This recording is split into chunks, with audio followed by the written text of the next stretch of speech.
পুরুষ নর এবং নারী উভয়কে আল্লাহ তাআলা সৃষ্টি করলেন, তাহলে এদের জীবন যাপন করা, এরা যে সমাজে পরিচালিত হবে, কেউ কাকে পরিচালনা করবে, কে পরিচালিত হবে, সংসার কিভাবে চলবে, এই সিস্টেমের কথা, এই নিয়মের কথা কোরআনে আল্লাহ বলেছেন না বলেননি?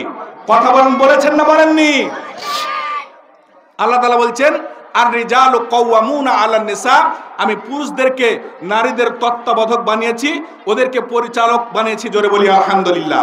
তাহলে পরিচালনা করবে পুরুষ আর পরিচালিত হবে নারী। এখন নারীরা রাগ করবে, ওই যে হুজুর আপনাকে এত দূর থেকে নিয়ে আসলাম, আবার আমার মতো একটা মায়ের আপনি স্তন চুষে বড় হয়েছেন আর আমাকে আপনি ছোট করে দিলেন। কথা বলেন ঠিক কিনা? ওদের মনে ক্ষোভ হবে, দুঃখ হবে যে আমরা কেমন পুরুষের কথায় পরিচালিত হব, আমরা পরিচালনা করব পুরুষদেরকে। কথা বলেন ঠিক কিনা? নারীদের মনে এই কথা জাগতে পারে না, পারে না? কথা বলেন পারে না, পারে না? অনেক ক্ষেত্রে অনেক জায়গায় আল্লাহ সুবহানাহু ওয়া তাআলা নারীদের সম্মান বেশি দিয়েছেন, আবার কোন কোন জায়গায় কোন কোন ক্ষেত্রে পুরুষের সম্মান আল্লাহ বাড়ায় দিয়েছেন। জোরে বলি আলহামদুলিল্লাহ, জোরে বলি আলহামদুলিল্লাহ। আল্লাহ তাআলা কি বলছেন যে আর রিজালু কাওয়ামুনা আলান নিসা বিমা ফাদ্দালাল্লাহু বাযুহুম আলা বায, একজনের উপর আরেকজনকে আমি শ্রেষ্ঠত্ব দান করেছি। জোরে বলি আলহামদুলিল্লাহ। যেমন আল্লাহ তাআলা অন্য জায়গায় বলেছেন তিলকার রাসূল ফাদ্দালনা বাযুহুম আলা বায, এক একজন নবীর উপর আরেকজন নবীকে আমি শ্রেষ্ঠত্ব দান করেছি। জোরে বলি আলহামদুলিল্লাহ, জোরে বলি আলহামদুলিল্লাহ। আচ্ছা বলেন তো, কিয়ামতের ময়দানে মানুষ তো উলঙ্গ অবস্থায়, খাতনাবিহীন অবস্থায়, পোশাক থাকবে না, তাদের পায়ে কোনো স্যান্ডেল থাকবে না, এরপরে তাদের এই যে হিন্দু ভাইরা এখন যে নিয়মে রয়েছে তাদের খাতনা থাকবে না, এরকম একটা অবস্থায় উঠবে। সর্বপ্রথম কোন নবীকে আল্লাহ তাআলা পোশাক পরিধান করাবেন বলেন তো আপনারা? কার জানা আছে বলেন? যারই জানা আছে সে হাত তুলেন, অসুবিধা নাই। আপনি খেয়াল করেন যে আল্লাহ সুবহানাহু ওয়া তাআলা বলছেন যে রাসূল কারীম সাল্লাল্লাহু আলাইহি ওয়াসাল্লাম বলছেন যে কিয়ামতের মাঠে হুফাতান উরাতান গরলান, মানুষেরা সেই দিন উলঙ্গ অবস্থায়, খাতনাবিহীন অবস্থায়, তারা পায়ে কোনো স্যান্ডেল থাকবে না, গায়ে তাদের কোনো পোশাক থাকবে না, এই অবস্থায় কিয়ামতের মাঠে মানুষ উত্তোলিত হবে। জোরে বলি সুবহানাল্লাহ। সেই দিন আল্লাহ সুবহানাহু ওয়া তাআলা হযরতে ইব্রাহিম আলাইহিস সালামকে সর্বপ্রথম পোশাক পরিধান করাবেন। জোরে বলি আলহামদুলিল্লাহ। তাহলে দেখেন আমাদের আখেরি জামানার নবী সবচাইতে সম্মানিত, এখানে তিনাকে সম্মান আল্লাহ বাড়ায় দিয়েছেন। তাহলে তিলকার রাসূল ফাদ্দালনা বাযুহুম আলা বায। জোরে বলি সুবহানাল্লাহ, জোরে বলি সুবহানাল্লাহ। এবার লক্ষ্য করুন, বলছে বিমা ফাদ্দালাল্লাহু বাযুহুম আলা বায ওয়া বিমা আনফাকু মিন আমওয়ালিহিম ফাসসালিহাতু কানিতাতুন হাফিযাতুন লিল গায়বি বিমা হাফিযাল্লাহ। সূরা নিসা 34 নম্বর আয়াত বের করুন। এবার লক্ষ্য করুন, ভালো করে খেয়াল করুন, আল্লাহ তাআলা বলছেন পুরুষের মর্যাদা, পুরুষের সম্মান কেন আমি বাড়ায় দিয়েছি। কিসসা কাহিনী শুনেন না, আমি যে কথাগুলো বলছি একটু ভালো করে আপনি নোট করেন, আপনি মেমোরিতে নেন, আপনার জীবনে কাজে লাগবে। এখন ধরেন কিসসা কাহিনী বলছে, এই যে এর আগে শুনলেন না হরিণের কাহিনী, মানে হরিণ বলে রাস্তা দিয়ে কি করছিল সেটা শুনলেন। এরপরে শুনলেন মানে আব্দুল খালেক শরীয়তপুরি, উনার কাছে কি শুনলেন? সাপ, মানে হিন্দু সাপ আর মুসলমান সাপ, যেটা কোরআনে হাদিসে কিচ্ছু নাই। দেখি হুজুর কথা বলেন ঠিক কিনা? আমরা এমন এমন কাহিনী শুনেছি যেগুলো কোরআনে নাই, হাদিসে নাই, কোনো উদ্ধৃত নাই, কিছু নাই, এমনিতেই চোখ বুঝে নিয়েছেন আর কথা বলেছেন বেঈমান সাপ। কি বলেছেন না বলেন? এরকম করে আলোচনা শুনেননি আপনারা? অথচ কোরআন হাদিসে কিচ্ছু নাই। তাহলে আমি এমন কিছু আলোচনা করব যেগুলো আপনাদের পারিবারিক কাজে লাগবে। কথা বলেন ঠিক কিনা? তাহলে এই আলোচনা আমাদের শোনার দরকার আছে না নাই? আমরা বিয়ে করেছি, আবার যারা বিয়ে করেনি তারা বিয়ে করব, তাহলে আমাদের পরিবার কিভাবে চলবে এটা আমাদের জানার দরকার আছে না নাই? কথা বলেন আছে না নাই?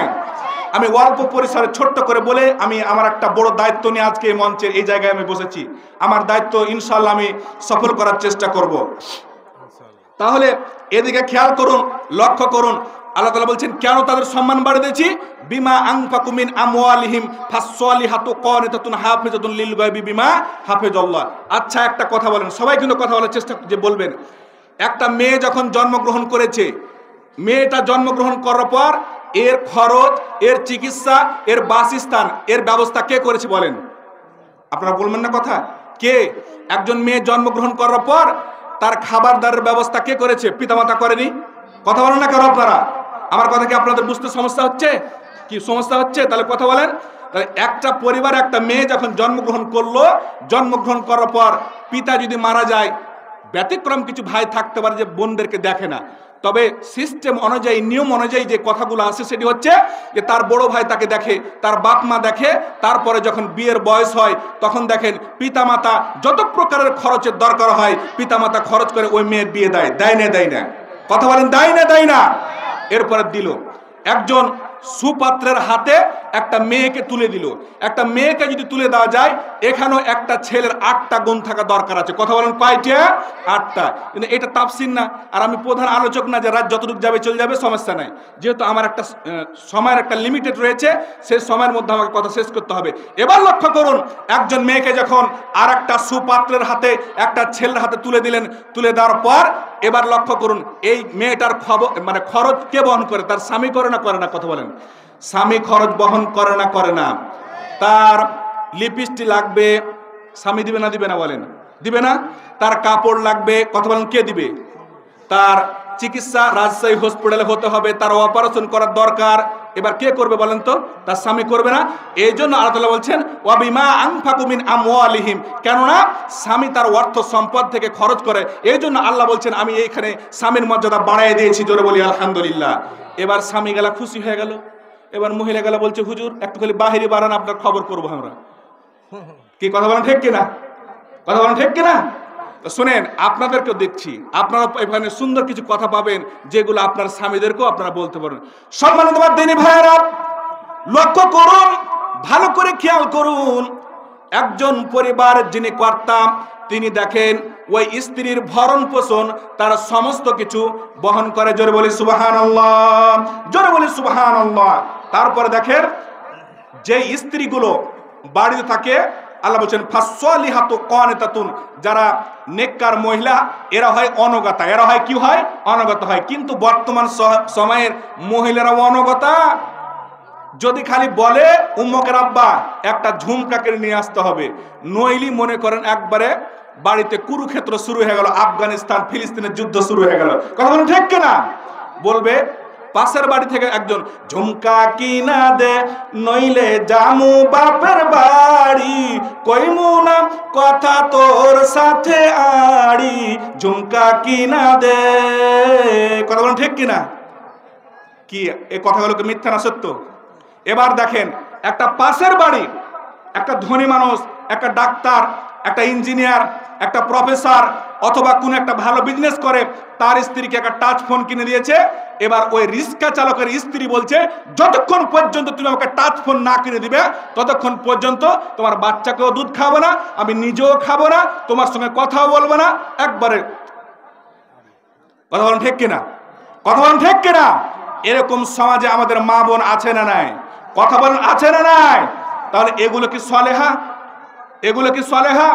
এগুলোকে যদি আপনি বিবাহ করেন তাহলে কি আপনি শান্তি পাবেন? কখনোই আপনি শান্তি পাবেন না। তাহলে তারা বলছেন যে যারা নেককার মহিলা এরা হয় অনগতা। তারপরে কি করে?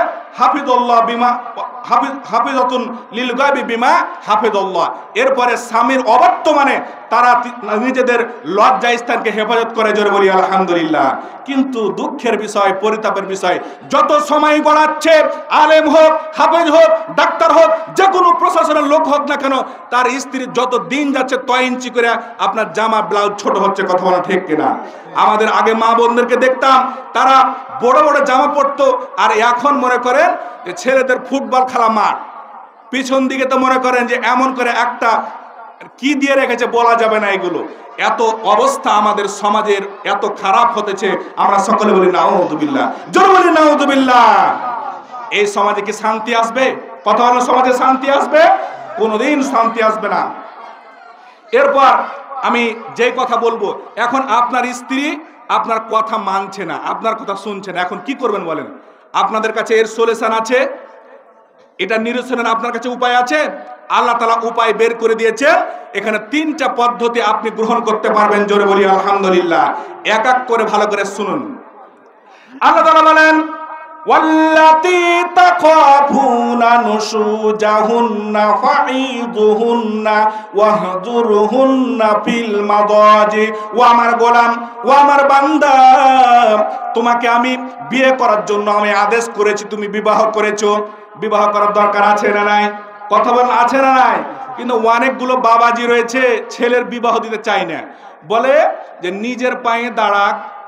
কথা বলেন, বলে না বলে না? কথা বলেন, বলে না বলে না? আবার অনেকগুলো ছেলে রয়েছে বড় হয়ে গেছে, তারপরে কোনো কাজকর্ম করে না, অকার্মা। মোবাইল একটা পেয়ে নিয়েছে, তারপরে সবসময় মনে করেন পাবজি আর ফেসবুক ইন্টারনেট দেখে দেখে জীবনটাকে শেষ করে দিয়েছে, আর এভাবে মানে জীবনটাকে পার করে দিচ্ছে। কথা বলেন ঠিক কিনা? আবার এক সমাজের এক শ্রেণীর মানুষ রয়েছে যারা বিবাহ দিতে চায় না, তখন ছেলে দেখছে যে কোনো কথা কহি শুনছে না, তখন কয়েকদিন আগে দেখলাম একজন ছেলে এসে বলছে ওর বাবাকে যে আব্বা খুব কনকনে শীত, আব্বা শীতের ব্যবস্থা করে দেন। ঠিক আছে বেটা, তোমাকে 150 টাকা দিচ্ছি, একটা মাফলার কিনে লাগা। বলছে না আব্বা, এই মাফলার কিনে শীত নিবারণ হবে না আব্বা, আরো কিছু লাগবে। বলছে বাবা তোমার মামা তো বিদেশে আছে, আমি একটা জ্যাকেটের কথা বলে দিচ্ছি, একটা জ্যাকেট মানে কিনে দিবে। বলছে ঠিক না, তাও হবে না আব্বা, মানে শীত নিবারণ হবে না আব্বা। বলছে ঠিক আছে বেটা, তোমাকে একটা এই চাঁপাইনবাবগঞ্জ সাটু হলে গিয়ে একটা তোমাকে ভালো একটা প্যান্ট কিনে দিচ্ছি। বলছে তাও শীত নিবারণ হবে না আব্বা। বলছে যাক আব্বা, আব্বা আপনি যতগুলা বলেন কিচ্ছু নিবে না, মাত্র আমাকে একটা 100 টাকার নোট দেন। বলছে বেটা এই 100 টাকার নোট দিয়ে কি করবে? বলছে আমার মাকে নিয়ে যে আমি নানির বাড়িতে রেখে চলে আসবো, তাহলে তুমি বুঝতে পারবে কি অবস্থা। কথা ঠিক কিনা?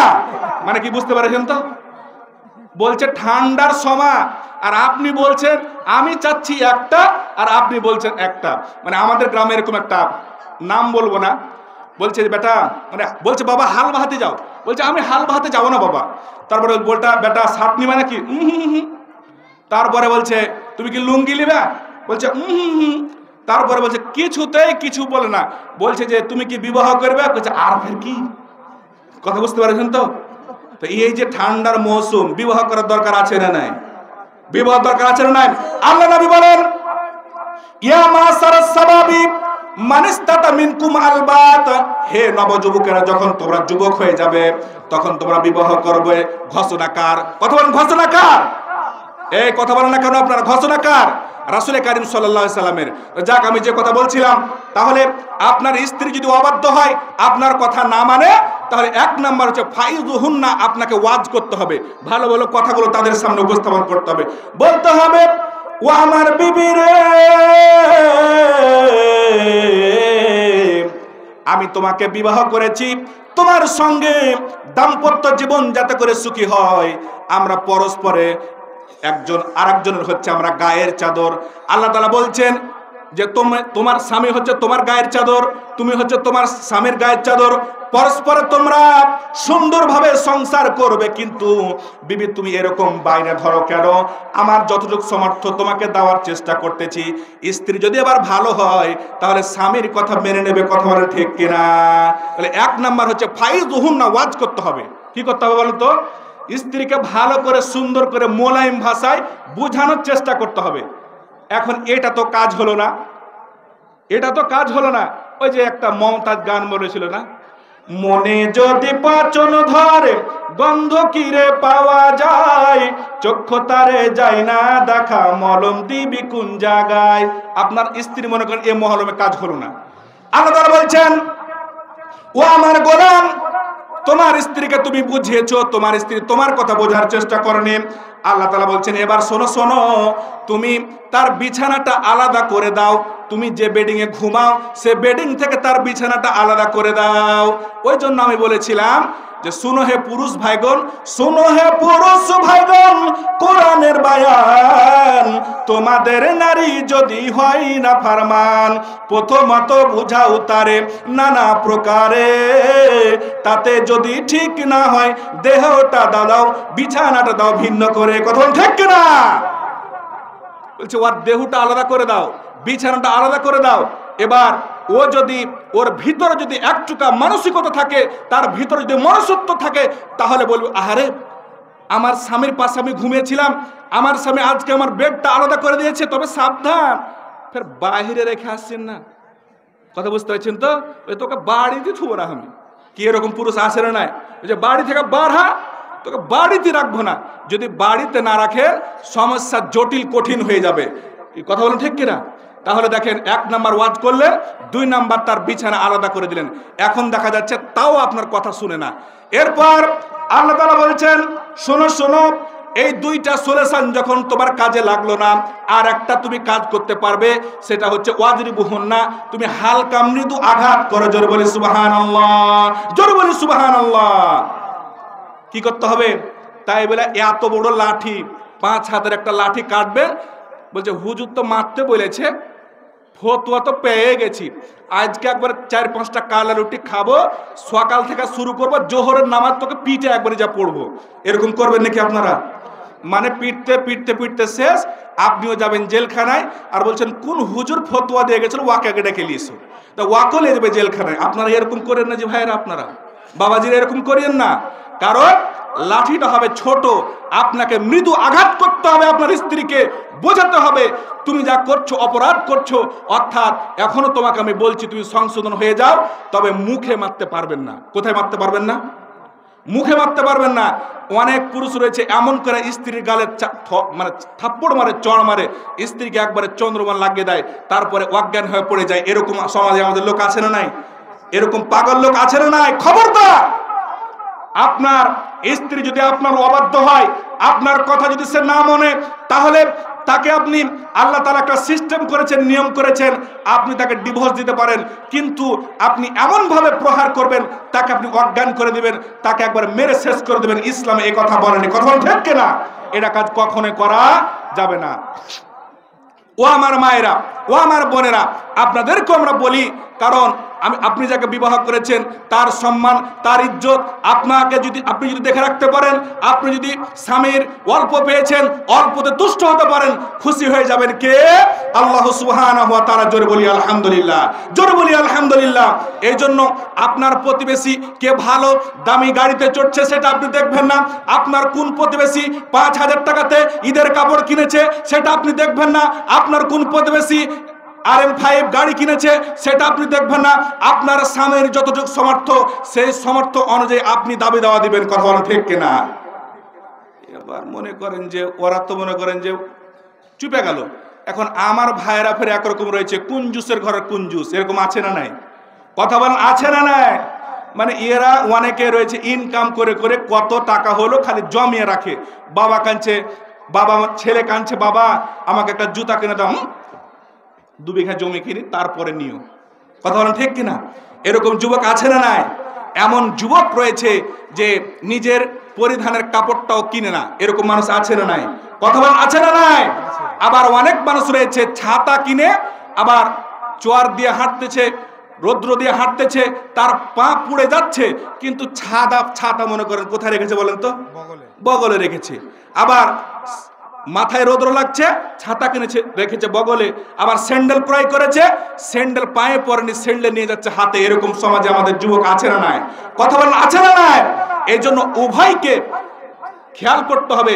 কারণ আপনার যে সামঞ্জস্য রয়েছে, আপনার যে যতটুকু পয়সা রয়েছে, সে অনুযায়ী আপনাকে খরচ করা লাগবে। কি করা লাগবে বলেন তো? পরিবারে খরচ করা লাগবে। আপনি যদি গরিব হন আর উঁচু দিকে তাকান সেটাও ভুল। আপনার যদি সামর্থ্য থাকে আর আপনি যদি খরচ না করেন, সেটাও ইসলাম মেনে নেবে না। কথা বলেন ঠিক কিনা? তাহলে অবশ্যই আমাদের ব্যালেন্স করে চলার দরকার আছে না নাই? কথা বলেন আছে না নাই? এবার সম্মানিত আমার দিনী ভাইরা, স্বামী স্ত্রীর দাম্পত্য জীবনে আবার আমাদের একটা জিনিস খেয়াল করতে হবে, সেটা হচ্ছে আপনি যে অর্থ সম্পদ যা কিছু আপনি উপার্জন করেছেন, আয় করেছেন, সে উপার্জনকৃত টাকা থেকে, পয়সা থেকে আল্লাহ রাস্তায় খরচ করার দরকার আছে না নাই? কথা বলেন আছে না নাই? বলুন হুজুর এতক্ষণ যা বলছিলেন তাও একটু ভালো লাগছিল, আর এখন মনে হচ্ছে ভালো লাগে না হুজুর, এটা তো অনেক রকম হয়ে গেল, অন্যরকম হয়ে গেল। আল্লাহ তাআলা বলেন আল্লাযীনা ইউমিনুনা বিল গায়বি ওয়া ইউকিমুনাস সালাতা ওয়া মিম্মা রাযাকনাহুম ইউনফিকুন। আল্লাহু আকবার। আপনারা ক্লান্ত হয়ে গেছেন নাকি? ক্লান্ত হয়ে গেছেন? ক্লান্ত যদি না হয়ে থাকেন, ওই যে পিছন দিকে মানে কয়েকজন এসে বসে গেছেন, আচ্ছা বলেন তো আমার মাথার চুলগুলো যদি জায়গা জায়গা থাকে আর জায়গা জায়গা না থাকে, আপনারা আমাকে কি বলবেন? টাক পড়া বলবেন। কি বলবেন? টাক পড়া। তো যারা এই যে ফাঁকা জায়গা রেখে ওদিকে বসে যাচ্ছেন, এই জায়গাটা ভালো লাগবে না খারাপ লাগবে? আপনারা একটু সামনে গত বছর আমি এখানে প্রোগ্রাম করে গেছিলাম, আলহামদুলিল্লাহ লোকজন ভালো হয়েছিল। এবছর আমি বুঝতেই পারছি না যে আসলে কেন যেন লোক হয়নি। তো যাক, আলহামদুলিল্লাহ শুকরিয়া, যেটি এসেছেন আল্লাহ যাদেরকে কবুল করেছেন তারা আছেন। এই ভাইরা একটু সামনে এগিয়ে আসেন তো, রাগ করেন না। বলেন হুজুর আমাদেরকে উঠাচ্ছেন কেন? মানে জয় জায়গাটা আপনি চেঞ্জ করছেন, প্রত্যেকটা জায়গা আপনার জন্য সাক্ষী হয়ে যাচ্ছে। জোরে বলি আলহামদুলিল্লাহ। আমরা জোরে বলি আলহামদুলিল্লাহ।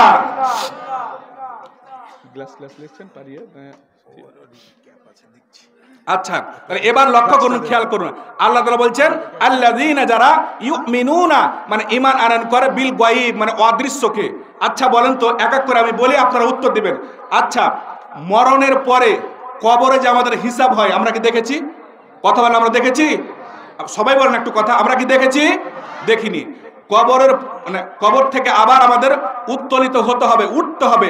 আল্লাহ তাআলা বলেন মিনহা খালাকনাকুম ওয়া ফিহা নুঈদুকুম ওয়া মিনহা নুখরিজুকুম তারাতান উখরা। আমি মহান আল্লাহ তাআলা এই মাটি থেকে তোমাদের সৃষ্টি করেছি। জোরে বলি সুবহানাল্লাহ। মিনহা খলাকনাকুম ওয়া ফিহা নুঈদুকুম, তারপরে তোমাদেরকে মাটির মধ্যে আবার যেতে হবে। জোরে বলি সুবহানাল্লাহ। এরপরে মাটি থেকে, এই কবর থেকে আমি তোমাদের আবার উত্তোলন করব। জোরে বলি সুবহানাল্লাহ। লিল্লাহি তাকবীর। এটা কিন্তু খুশি হলাম না। আচ্ছা, আজকে আমাদের শিবগঞ্জের হসপিটাল থেকে কে কে এসেছেন একটু হাত তুলেন। একটা তো কেউ হসপিটালে ছিল না। তারপরে 2-4-5 দিন থেকে হয় পিতা মাতা হোক অথবা বাড়ির স্ত্রী হোক খেতে দেয়নি, এরকম কে কে খাননি একটু হাত তুলেন, আমি আপনার একটু খাওয়ার ব্যবস্থা করব। তাও তো দেখছি সবাই খেয়ে রয়েছে। তাহলে তো এরকম স্লোগান হওয়া মানে কথা না। আপনারা একটু সকলেই একটু হাত ছেড়ে দেন, একটু তন্দ্রা দূর করে দেন, একটু জোর করে একটা তাকবীর দিয়ে দেন। লিল্লাহি তাকবীর। জিকির করেন লা ইলাহা ইল্লাল্লাহ। জিকির করুন সবাই, জিকির করেন লা ইলাহা ইল্লাল্লাহ, লা ইলাহা ইল্লাল্লাহ, সুবহানাল্লাহ ওয়ালহামদুলিল্লাহ। না না, এ ভোল্টেজ হবে না, একটু ভোল্টেজ বাড়ান, একটু জোরে বলেন, জোরে বলেন, একটু সাউন্ড বাড়ান না কেন আপনারা? জোরে বলেন, জিকির করেন লা ইলাহা ইল্লাল্লাহ, লা ইলাহা ইল্লাল্লাহ, সুবহানাল্লাহ ওয়ালহামদুলিল্লাহ, লা ইলাহা ইল্লাল্লাহ। আচ্ছা, একটা জিনিস আপনাদেরকে বলি, আসলে আমরা যারা মাঠে কাজ করি, দুইটা জিনিসের উপর ডিপেন্ড করে বক্তার আলোচনা। যদি মাইক যদি একটু খারাপও থাকে কোনো সমস্যা নাই, আমরা চ্যাংড়া মানুষ সেটা চালিয়ে নিব। কিন্তু শ্রোতা যদি মনে করে যে হুজুর যা বলছে বলুক, আমরা কথাই বলবো না, তাহলে আলোচকের আলোচনা ভালো হবে না। এই জন্য আপনাদেরকে আমি সকলকে দৃষ্টি আকর্ষণ করছি, আপনারা সকলে একবার মন দিয়ে কথা শুনবেন। আমি যেইগুলো কথা আপনাদেরকে মানে উত্তর চাইবো, আপনারা সকলে উত্তর দিবেন। দিবেন তো সবাই ইনশাআল্লাহ? দিবেন তো সবাই ইনশাআল্লাহ? সবাই কিন্তু বলেছেন ইনশাআল্লাহ দিব। আর যদি নাফরমানি করেন তাহলে কার কাছে জবাবদিহিতা করতে হবে বলেন তো? আল্লাহর নিকটে। তা আল্লাহ তাআলা বলছেন আল্লাযীনা ইউমিনুনা বিল গায়ব, আমরা কবরকে দেখিনি, আমরা হাসর দেখিনি, আমরা জান্নাত দেখিনি, আমরা জাহান্নাম দেখিনি, আমরা পুলসিরাত দেখিনি, আমরা কিয়ামত দেখিনি, আমরা ফেরেশতা দেখিনি, আমরা নবী দেখিনি। এইগুলোর প্রতি যারা বিশ্বাস করে জোরে বলি আলহামদুলিল্লাহ। এগুলো হচ্ছে অদৃশ্য, এগুলোকে বলা হয় গায়ব। ওয়া মিম্মা রাযাকনাহুম ইউনফিকুন, আমি মহান আল্লাহ তাআলা তোমাদেরকে যা রিজিক দিয়েছি, খাবার দিয়েছি, এই খাবার থেকে তোমরা আল্লাহর রাস্তায় খরচ করবে। জোরে বলি আলহামদুলিল্লাহ। বলবেন হুজুর এটা কেমন কথা? আমার পিতা আমাকে খাওয়াইছেন, পড়াইছেন, বড় হয়েছি, আমি শক্তিশালী হয়েছি, আমাদের কিনা জমি একবারে কড়কড়া দলিল আছে, ওই জমিতে চাষাবাদ করেছি, তারপরে ফসল পেয়েছি। আর আল্লাহ ফের কেমন বলছে না ওয়ামিম্মা রাযাকনাহুম ইউনফিকুন, আমি যা তোমাদেরকে রিজিক দিয়েছি, খাবার দিয়েছি, সেখান থেকে খরচ করো। তা আল্লাহ ফের কখন দিয়েছে? কি আপনাদের প্রশ্ন আসবে না? আসবে না? কতবার আসবে না? আসবে না? একটু খেয়াল করুন তো, এই পৃথিবীতে আমরা যখন এসেছি, আমাদেরকে পৃথিবীতে আসার সুযোগ করে দিচ্ছেন কে? কথা বলেন, সুযোগ করে দিয়েছেন কে? রাসূল কারীম সাল্লাল্লাহু আলাইহি ওয়াসাল্লাম বলছেন একটা শুক্র কীট মাতৃগর্ভে যখন গেল 40 দিন পর্যন্ত ওই শুক্র কীট অবস্থায় থেকে গেল। আমরা সকলে বলি সুবহানাল্লাহ। তখন কি আমি মানুষ? তখন কি আমি মানুষ? তারপরে 40 দিন এই অবস্থায় থাকার পর আবার যখন 40 দিন চলে গেল, একটা আপনার রক্তের টুকরা হলো, রক্তের টুকরা 40 দিন পর্যন্ত থাকলো। তারপরে হলো গোস্তের টুকরা হলো, গোস্তের টুকরা হওয়ার পর 40 দিন পর 120 দিন পর আল্লাহ তাআলা তার ভিতরে রূহ সঞ্চার করে দিলেন। জোরে বলি আলহামদুলিল্লাহ। তাহলে সৃষ্টিকর্তা কে হলো বলেন তো? আল্লাহ হলো না? এরপরে লক্ষ্য করুন, ও আমার ভাইরা, ও আমার বাবাজিরা, এবার যখন পৃথিবীতে আমি আসব, যারা বিবাহ করেছেন আমার কথাটা আপনারা ভালো করে বুঝতে পারবেন যে আল্লাহ সুবহানাহু ওয়া তাআলা আমাদের মায়ের যে স্থানটা দিয়েছেন, যেখান দিয়ে আমরা পৃথিবীতে আগমন করেছি, এখান দিয়ে একটা সন্তান দুনিয়াতে আসবে। এরকম আসার কি সম্ভাবনা রয়েছে বলেন তো আপনারা? আসার সম্ভাবনা রয়েছে। যারা বিবাহ করেছেন তারা বুঝতে পারবেন। তবে এখন যারা বিবাহ করেন তারাও ফের ওরা আমাদের চাইতে, মানে আমাদের একটা আর ওয়ার্কে ফের মনে করেন যে বলা যাবে না এগুলো, মানে একটা মানে ছেলের যারা কলেজে পড়ছে আর সিরিয়ালে মনে করেন 4-5টা করে থাকছে। কয়টা করে? 4-5টা করে, মানে একটা তার হয় না। আর মা বোনেরাও ও জাতির হয়েছে, মানে ওর একটা প্রেমিকে হয় না, ওর মনে করেন 2-4-5টা লাগছে। নাউজুবিল্লাহ বলবেন না? আল্লাহ বলেন সুম্মাস সাবিলা ইয়াশরা। ও আমার গোলাম, ও আমার বান্দা, যখন তুমি পৃথিবীতে এসেছো তোমার ওই মায়ের সুরঙ্গ রাস্তাটাকে, সংকীর্ণ রাস্তাটাকে আমি প্রশস্ত করে দিয়েছি। এর উপরে তুমি দুনিয়ায় আগমন করেছো। জোরে বলি আলহামদুলিল্লাহ। তাহলে আমাদের সৃষ্টিকর্তা কে? কথা বলেন, আল্লাহ সৃষ্টিকর্তা না? এরপরে দেখেন, আমার মা খেয়েছে ভাত, খেয়েছে রুটি, খেয়েছে ফলমূল। আপনি কি দুধ খাইয়েছেন? আপনার স্ত্রীকে আপনি দুধ খাইয়েছেন? দুধ খাওয়ানো, দুধ কোথা থেকে আসলো? তাহলে এই মাতৃগর্ভে এই দুধের ব্যবস্থা করে দিয়েছেন কে? আল্লাহ। তাহলে 2 বছর পর্যন্ত আপনি যে দুধ পান করেছেন এটা দিয়েছেন কে? আল্লাহ। এই জন্য আল্লাহ তাআলা বলছেন ওয়া মিম্মা রাযাকনাহুম ইনফিকুন। গোলাম, তোমার কোনো কিছু ছিল না, তোমার পৃথিবীতে অস্তিত্ব ছিল না। আল্লাহ তাআলা বলেন হাল আতা আলাল ইনসানি হিনুম মিনাদ দাহরি লাম ইয়াকুন শাইয়াম মাযকুরা। ও আমার গোলাম, ও আমার বান্দা, এই দুনিয়ায় তোমার কোনো মানে কোনো চিহ্ন ছিল না, পদচিহ্ন ছিল না। আমি মহান আল্লাহ তাআলা তোমাকে দুনিয়ায় সৃষ্টি করেছি। জোরে বলি আলহামদুলিল্লাহ, জোরে বলি আলহামদুলিল্লাহ। আল্লাহ তাআলা বলছেন দেখো এই জমিনটা আমারই দেওয়া। এই জমিনটা কার দেওয়া বলেন তো? আমারই দেওয়া। আবার আমি মনে করছি আমার তো 2টা হাত রয়েছে, অনেক ভাইয়ের হাত রয়েছে প্যারালাইসিস, এতে কাজ করতে পারে না। এরকম ভাই আছে না নাই? কথা বলেন, আছে না নাই? আবার দেখেন অনেক ভাইয়ের আমার মতো জিহ্বা রয়েছে, তবে কথা বলতে পারছে না। এরকম ভাই আছে না নাই? কথা বলেন, আছে না নাই? অনেক ভাইয়ের পা রয়েছে, তারপরে সেই পা দিয়ে পথ চলতে পারে না। এরকম ভাই আমাদের সমাজে আছে কি না নাই বলেন? এরপরে আমার আপনার আল্লাহ সুবহানাহু ওয়া তাআলা 2টা চক্ষু দিয়েছে। অনেক ভাইয়ের চক্ষু রয়েছে, পৃথিবীর আলো দেখতে পায় না। কথা বলেন ঠিক কিনা? তাহলে আল্লাহ বলছেন যে আমি তোমাদের সব দিয়েছি। জোরে বলি সুবহানাল্লাহ। এবার আপনারা প্রশ্ন করবেন হুজুর এ কথা ঠিক আছে, বুঝলাম যে আমাদের দান করতে হবে, ঠিক আছে আপনার কথা মেনে নিলাম, এবার আমরা দান করব। দান করলে কি সওয়াব হবে একটু বলে দেন তো হুজুর। এবার আমরা চলে যাই সূরাতুল বাকারা 261 নাম্বার আয়াত। কথা বলেন কোন সূরা? সূরাতুল বাকারা 261 নাম্বার আয়াত। পানি ঢেলেছেন? খুবই যে গরম হচ্ছে নাকি? না, ওটা চেক করার জন্য আমি নিজে গরম হয়েছে খুব? না, খুব খাওয়া যাবে। আচ্ছা একটু জিকির করেন তো, জিকির করেন। ঠান্ডা রাত্রে তো একটু গলা ডিস্টার্ব করছে, মনে কিছু নিয়েন না।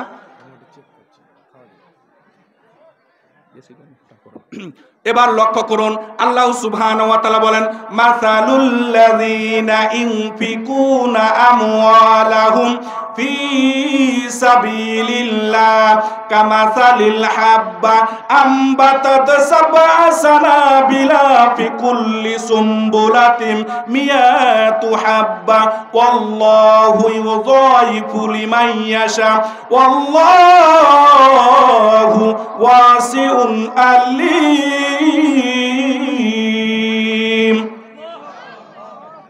আল্লাহ বলছেন মাসালুল লাযিনা ইনফিকুনা আমওয়ালাহুম, তাদের দৃষ্টান্ত হচ্ছে যারা আল্লাহ রাস্তায় খরচ করে, দান করে, ব্যয় করে, তাদের দৃষ্টান্ত হচ্ছে একটা বীজ, একটা শস্য। আচ্ছা বলেন আমরা গমের বীজ চিনি না? চিনি না? কথা বলেন, গম আমরা চিনি না? চিনি না? চিনি তো। ধান চিনি না? চিনি না? ভুট্টা চিনি তো। দেখেন আল্লাহ বলছেন শোনো, শোনো আমার বান্দারা, তোমরা একটা জমিনে তোমরা কি করেছো, একটা ধানের বীজ বুনেছো, যাকে আমরা বলি পুল। কি বলি আমরা? পুল বলি। দেখেন একটা পুল, ওর সঙ্গে কিছু লাগিয়ে আমরা কি করেছি, ধরেন 4টা বা 5টা পুল দিয়ে একটা ধানের গোছ করি। কথা বলেন করি না করি না? কথা বলেন করি না করি না? বলেন তো 4-5টায় থাকে না, অনেকগুলো হয়ে যায়? অনেকগুলো হয়ে যায় না? আল্লাহ তাআলা বলছেন, শোনো, তোমরা জমিনে একটা বীজ বপন করেছো, আর ওই বীজ থেকে 7টা শাখা প্রশাখা হয়েছে, মানে ডালপালা হয়েছে। আমরা কি বলি? ঝাড়। কি বলি? আপনাদের এলাকায় কি বলে? ঝাড় বলে না? বা গোছ বলে? কি বলে? গোছ বলে। তাহলে একটা বীজ বপন করেছেন, এই গোছ থেকে 7টা শাখা প্রশাখা বের হয়েছে।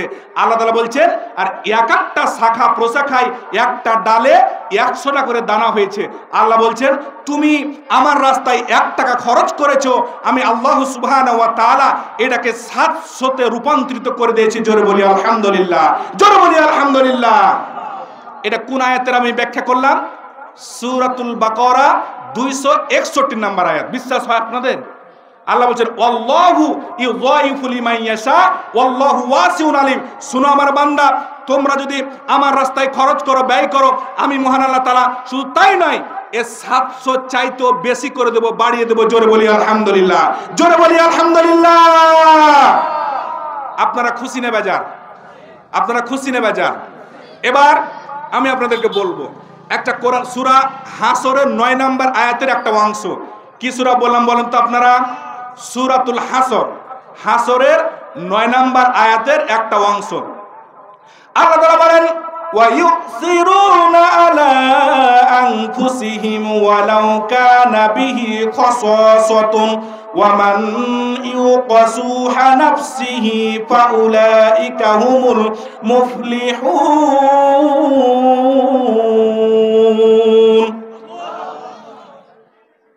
সূরা হাসরের 9 নম্বর আয়াতে যদি আপনি এটা শুনেন, আপনার প্রত্যেকটা, আপনার যে গায়ে পশম রয়েছে, প্রত্যেকটা পশম আপনার দাঁড়িয়ে যাবে। জোরে বলি সুবহানাল্লাহ। অনেক ভাই রয়েছে, বাবাজি রয়েছে, টাকা পয়সার উপর ঘুমিয়ে থাকে, তারপরে একটা দরিদ্র মানুষ তার যদি বাড়িতে যায়, ধরেন ঘুমিয়ে গেছে, আর যদি খালি কলিং বেল বাজিয়ে দেয়, মানে রাগে আসে, মনে হচ্ছে আসামি ফাড়ি আছে বাহিরে। এরকম মানুষ সমাজে আছে না নাই? কথা বল, আছে না নাই? ও আল্লাহর বান্দা, আপনি যেই আলেসান বাড়িতে ঘুমিয়েছিলেন, এই বাড়িটা ওই গরিব মানুষের হতে পারত, আপনি তার মতো ভিক্ষুক হতে পারতেন। কথা বলেন ঠিক কিনা? বাস্তব প্রমাণ 5 আগস্টে আপনারা দেখতে পেয়েছেন। কথা বলেন, পেয়েছেন না পাননি? পেয়েছেন না পাননি বলেন? আমি কাউকে ছোট করার জন্য বলছি না, এই বাস্তবতা যেটা ঘটেছে সেটাকে আমি বলছি। আল্লাহ তাআলা বলেন, কুলিল্লাহুম্মা মালিকাল মুলকি তুতিল মুলকা মান তাশা ওয়া তানজিউল মুলকা মিম্মান তাশা ওয়া তুইজ্জু মান তাশা ওয়া তুযিল্লু মান তাশা বিয়াদিকাল খায়র ইন্নাকা আলা কুল্লি শাইইন কাদির। আল্লাহু আকবার। এই সার্বভৌমত্বের মালিক কে? কথা বলেন কে? আল্লাহ। আল্লাহ বলছেন, যাকে আমি চাই তাকে আমি রাজত্ব দান করি, যাকে আমি চাই না তার রাজত্ব আমি কেড়ে নিই। কথা বলেন ঠিক কিনা? যাকে আমি চাই তার সম্মান ইজ্জত আমি বাড়ায় দেই, আর যাকে আমি চাই না তার সম্মান ইজ্জত সমাজ থেকে আমি কমায় দিই। জোরে বলি সুবহানাল্লাহ। কথা সত্য না মিথ্যা? বাস্তবতা দেখতে পেয়েছেন না পাননি? আমার বাড়ি পদ্মা নদী থেকে একটু পাশে, বেশি দূরে না। আমার জীবনে আমি দেখেছি এক একজনের বাড়িতে 10 জন 15 জন করে প্রত্যেকটা বছরে, অর্থাৎ মানে কামলা খাটতো। সেই লোকগুলো এই পদ্মা নদীর ভাঙনের কারণে দরিদ্র হয়ে গেছে। ওই লোকগুলো অন্যর বাড়িতে আজকে পিঠালতলাতে, আপনারা জানেন কিনা, তারা যখন রসুন চাষ করে, তারা যখন কুশল লাগায়, আমাদের এলাকা থেকে অনেকগুলো গরিব মানুষ সেখানে কাজ করতে যায়, তারাও তাদের সঙ্গে কাজ করতে হয়। কথা বলেন ঠিক কিনা? কথা বলেন ঠিক কিনা? এই জন্য আপনি যে সব সময় অর্থ সম্পদ আপনার বেশি থাকবে এটা বলা যাবে না। সম্মানিত দিনী ভাইরা, সময় ঘনিয়ে আসছে। এবার লক্ষ্য করুন, আল্লাহ তাআলা, আল্লাহ নবী জনাবি মুহাম্মদুর রাসূলুল্লাহ, আমরা সবাই বলি সাল্লাল্লাহু আলাইহি ওয়াসাল্লাম, সহিহুল বুখারীর 4889 নম্বর হাদিস। কয় নম্বর হাদিস বললাম বলেন তো আপনারা? সহিহুল বুখারীর 4889 নম্বর হাদিস। একজন ব্যক্তি অত্যন্ত ক্ষুধার্ত, ওই ক্ষুধার্ত ব্যক্তি মসজিদে চলে আসলেন। মসজিদে আসার পর বলছেন, ইয়া রাসূলুল্লাহি, ইয়া হাবিবাল্লাহি, আমি অত্যন্ত ক্ষুধার্ত, মেহেরবানি করে আমার একটু খাবারের বন্ধ ব্যবস্থা করে দেন। জোরে বলি সুবহানাল্লাহ, জোরে বলি সুবহানাল্লাহ। আচ্ছা বলেন তো, যার ক্ষুধা লেগে গেছে, পেটে ক্ষুধা, আর কোনোভাবে ক্ষুধা সহ্য করা যাচ্ছে না, এই লোকটির কাকতি মিনতি দেখে রাসূল করিম সাল্লাল্লাহু আলাইহি সাল্লাম ফারসালনা ইলাইহিন্না নিসাইহিম, রাসূল করিম সাল্লাল্লাহু আলাইহি সাল্লাম তিনি প্রেরণ করলেন তার স্ত্রীদের কাছে, যাও আমার বাড়িতে নিয়ে চলে যাও এই মেহমানকে, তারপরে এর খাবারের ব্যবস্থা করে দাও। জোরে বলি সুবহানাল্লাহ, জোরে বলি সুবহানাল্লাহ। এবার দেখেন নবী করিম সাল্লাল্লাহু আলাইহি সাল্লাম উনার বাসাতে নিয়ে গেছেন, নিয়ে যাওয়ার পর বলছেন, মা মানাকা ইল্লা তোয়াম ইল্লাল মা, আমাদের কাছে কোনো প্রকারের খাবার নাই পানি ছাড়া। জোরে বলি সুবহানাল্লাহ। তিনি বিশ্বের নবী, তিনি খায়রামদার, এরপর তিনি হচ্ছেন কিয়ামতের মাঠে সুপারিশকারী, এতগুলো তাকে সম্মানে ভূষিত করা হয়েছে, তার বাড়িতে কোনো প্রকারের খাবার নাই। আমরা জোরে বলি সুবহানাল্লাহ। আর আমাদের নেতাদের কি, যারা একবার চেয়ারম্যান হয়, মেম্বার হয়, ক্ষমতাতে জাতি পারলে জীবনে একবার, বাড়ি গাড়ি হতে রে ভাই দেরি হয় না তার, তাই তো মন চাই সব বেচিয়া ভোটেতে দাঁড়াই, আমরা গরিব আমাদের দেখার মতো কেউ নাই। কথা বলেন ঠিক কিনা? কথা সত্য না মিথ্যা? যারা এই সমাজে এমপি হয়, মন্ত্রী হয়, চেয়ারম্যান হয়, এদের বাড়িতে কোনো খাবারের অভাব অনটন থাকে। দেখেন রাসূলের বাড়িতে কোনো প্রকারের খাবার নেই, এবার মেহমানকে ফিরিয়ে নিয়ে চলে আসলো। এবার লক্ষ্য করুন, আল্লাহ নবী বলেন, ও আমার সাহাবীরা, তোমাদের মধ্যে কেমন ব্যক্তি রয়েছে এই ব্যক্তির মেহমানদারি করাবে? আমাদের মধ্যে হলে তো ধরেন এদিক দিয়ে ওদিক দিয়ে প্রয়োজন হলে জালনা ভাঙা পালাবে, সুবহানাল্লাহ, কুঁড়ে দেখাইছে যে মোটা আছে হুজুর, একটু বলে না, একটু সময় নেই, আমি চলে যাচ্ছি। বলছি সুবহানাল্লাহ, যে হুজুর মনে করেন মোটা চোটা হয়েছে, জি হার বাড়িতে কিছুই থইবে না, কুঠি মুঠিও সাইডে নিবে, আগে পালাইবে, এরকম লোক আছে না নাই? কথা বলেন, আছে না নাই? কি আমি মিথ্যা কথা কি বলছি? এরকম প্রমাণ কতগুলো নিবেন আমার কাছে, যে খাবারের কথা বললেই মনে করেন সুন্নত পড়ে না, মসজিদ থেকে বার হয়ে চলে যায়, মানে হুজুর সুন্নতে খাড়িয়েছে, তার আগে মনে করেন ও বাড়িতে যায় উপস্থিত, তার মানে হুজুরের সাথে যেন সাক্ষাৎ না হয়। এবার লক্ষ্য করুন, হযরতে আবু তালহা রাদিয়াল্লাহু তাআলা আনহু নামক একজন সাহাবী দাঁড়ায় গেলেন, ইয়া রাসূলুল্লাহ, ইয়া হাবিবাল্লাহ, আপনি যদি চান তাহলে এই ব্যক্তির মেহমানদারি আমি করাবো। জোরে বলি আলহামদুলিল্লাহ, জোরে বলি আলহামদুলিল্লাহ। এরপর লক্ষ্য করুন, হযরতে আবু তালহা রাদিয়াল্লাহু তাআলা আনহু ওই মেহমানকে গুটি গুটি পায়ে আস্তে আস্তে ধীরে ধীরে বাড়ির দিকে চলে গেলেন। বাড়ির দিকে যাওয়ার পর এবার বাড়িতে গিয়ে সালাম দিলেন, আসসালামু আলাইকুম ওয়া রাহমাতুল্লাহ। সালাম দেওয়ার দরকার আছে না নাই? কি সালাম দেওয়ার দরকার আছে না নাই? বলেন হুজুর নিজের বাড়িতে কি সালাম দিব? এই আপনার গন্ডগোল বাঁধছে কেন? স্বামী স্ত্রীর যত গন্ডগোল হোক, এবার যদি বলেন রহিমের মা আসসালামু আলাইকুম বলে হাতটা বাড়ায় দেন, আপনার স্ত্রী যদি ও খারাপ না হয়, ও যদি দাজ্জাল না হয়, ও যদি নিকৃষ্ট মনের মহিলা না হয়, আইমনা কুটনি যদি না হয়, বলুন ওয়ালাইকুম সালাম ওয়া রাহমাতুল্লাহ, বলবে না বলবে না? কথা বলেন। তা আপনাদের স্বামী স্ত্রী তাহলে এই গ্রামের মোড়ল কি আর ডাকার দরকার হলো যে মোড়ল ভাই আর কই না জি কি যে মাথায় চেপেছিল, ছাড়া ছাড় দুবারই লাগিয়ে দিয়েছি, 3-4 দিন থেকে কথা নাই, রান্নাও করে না, বান্না করে না, কিছুই করে না, 3 দিন খাইতে পাইনি, একটা ব্যবস্থা করে দেন। এরকম গন্ডগোল হয় না? হয় না? মোড়লকে খুঁজে বেড়াতে হয়। আর আপনি যদি কৌশল জানেন তাহলে বলবেন আসসালামু আলাইকুম ওয়া রাহমাতুল্লাহ। ও যদি ওর ভিতরে যদি একটু ঈমান থাকে, ও বলবে যে আমার স্বামী তো ছোট হয়েছে। এই স্বামী স্ত্রীর মধ্যে ছোট হওয়ার বড় হওয়ার কোনো কথা আছে নাকি? তার অনেকে বলে আমি মোড়লের বেটা ওর কাছে ছোট হবো, এরকম আমাদের পাগল কিছু আছে না নাই? আরে ভিতির যত পারেন সাইরেলেন। কথা বলেন ঠিক কিনা? ভারতের একজন আলেম, মানে কথায় কথায় চলে আসে, ভারতের একজন আলেম, উনি বিখ্যাত আলেম, উনি অত্যন্ত বড় মাপের একজন আলেম। তো উনি একটা সভা করছেন এক জায়গায়, এরকম হুজুর যেমন বসে রয়েছেন, একটা সভা করছেন। আয়সা বলছে যে হুজুর আমার স্ত্রী আমার কথা শুনে না, একটু কিছু ব্যবস্থা করে দেন তো। ঠিক আছে, যা কালকে আসিস, কালকে আসিস। আবার মনে করেন যে সভা করছে, ওই সমস্ত আবার ওই পাগল চলে এসছে।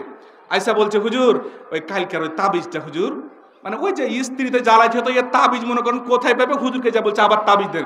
হুজুর বলছে ঠিক আছে চ ঘরে চ। এবার ঘরে নিয়ে চলে গেছেন, যাওয়ার পরে দরজাটা লাগাচ্ছেন, হুজুর এরকম কি তাবিজ দেওয়ার কথা ছিল, তো ঘরে আপনি খিল লাগাচ্ছেন কেন, লাঠিটাকে হাতে করছে। বলছি হুজুর কি ব্যাপার, আপনি কেমন তাবিজ আপনি দিচ্ছেন? বলছে আরে খেপা শোন, তোকে আসলে আমি মারবো না। আরে তুই খেপা মানুষ, এই জন্য তুই বাইরে বলে বেড়াচ্ছিস যে আমার স্ত্রী আমার কথা শুনে না, মানে না। আরে আমি একজন এত বড় হুজুর, আমার স্ত্রী আমার কথা মানে না, যা ওকে নিয়ে সংসার করে খাগা, ওয়াতি সব হবে, যা ওতে বাচ্চা কাচ্চা হবে। ও একটা বুঝ পেলে যে আমি একটা পাগল মানুষ, সাধারণ মানুষ, আমার স্ত্রী যদি কথা না শুনে, ঠিক আছে, তো হুজুরের স্ত্রী যদি কথা না শুনে কি বলবো, ঘরের কথা বলবো না ভাই। বুঝালেন বুঝালেন বুঝালেন, আর বলবো না আর কি। আমাদের এরকম হয়, কথা বুঝতে পারছেন না, পারেননি? মনে করেন হুজুরদের হয় না, হুজুরদেরও এরকম হয়। যারা 4 লাখ মানুষ ওরা কি করে, ওরা ভিতির একটু মানে মানে মানে মানে বুঝতে পারছেন তো আপনারা? সম্মান তোমার দিনী ভাইরা, এবার লক্ষ্য করুন, উনি ওনার বাসাতে নিয়ে গেলেন মেহমানকে। এবার স্ত্রীকে গিয়ে বলছেন, ও আমার প্রাণের বিবি, আমাদের বাড়িতে কোনো খাবার রয়েছে নাকি? এরপরে তিনার স্ত্রী বললেন, ও আমার স্বামী গো, আমাদের বাড়িতে তেমন কোনো খাবার নেই। জোরে বলি সুবহানাল্লাহ, জোরে বলি সুবহানাল্লাহ।